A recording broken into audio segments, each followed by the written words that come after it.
भाभी भाभी कहाँ हो आप? अरे जल्दी से बाहर आओ ना। राधिका अपनी भाभी मीरा को इधर उधर खोजते हुए बोले जा रही थी। क्या हुआ राधिका, आ रही हूँ।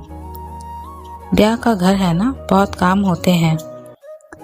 अब यहाँ रहती हूँ तो सब कुछ देखना भी तो मुझे ही होगा। कहती हुई मीरा स्टोर में कुछ सामान खोजने में व्यस्त थी।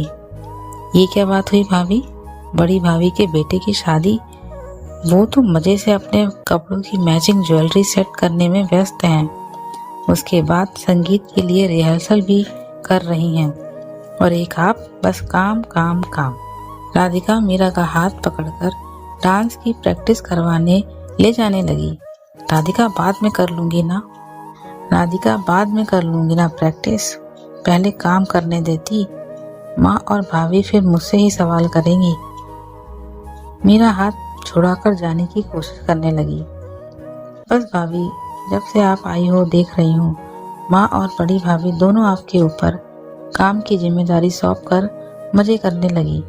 फिर बड़े भैया तबादले के बाद बाहर क्या गए, बड़ी भाभी भी खुद को मेहमान समझने लगी हैं। थोड़ा काम उन्हें भी करने बोलो भाभी, नहीं तो जिंदगी भर काम ही करती रहोगी।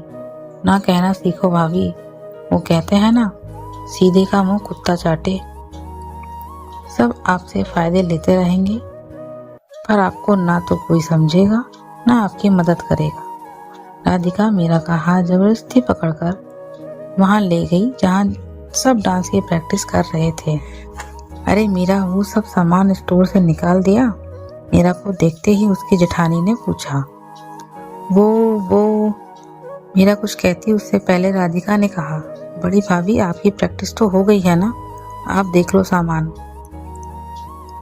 अब आपके बेटे की शादी में इकलौती चाची का डांस अच्छा नहीं होगा तो सब बुराई करेंगे, इसलिए इनको जबरदस्ती पकड़कर लेकर आई हूँ। फिर कोरियोग्राफर भी तो चले जाएंगे। हाँ, ये तो सही किया। अरे भाई, लड़के की चाची का डांस A1 होना चाहिए। वहाँ एकत्रित रिश्तेदारों ने संवेद कहा, बड़ी बहू जाओ, तुम ही सामान निकाल कर रख लो, तुमको भी तो पता ही है कहाँ क्या रखा है। तब तो छोटी बहू भी प्रैक्टिस कर लेगी, कुर्सी पर बैठी सास ने कहा। राधिका मीरा को देख आंख मारते हुए बोली, देखा, ऐसे करना चाहिए। बाद में मीरा को राधिका ने कहा, भाभी मैं जब अपने ससुराल गई ना तो अकेले मेरे से उतना काम ही नहीं होता था। फिर मेरी सास और नंद मिलकर करने लगे। अब तो देवरानी भी आ गई। सच कहूँ, सब मिलकर काम करते हैं तो घंटों का काम मिनटों में हो जाता है। तो बस अब से आप भी वही करना। अब माँ से क्या ही बोलूँ, ये सोचकर आपको समझा रही हूँ। मीरा को भी लग रहा था जो भी काम सब उससे कहते हैं वो सिर झुकाए करती चली जाती है। शायद इसीलिए ही उससे करवाने भी लगे थे।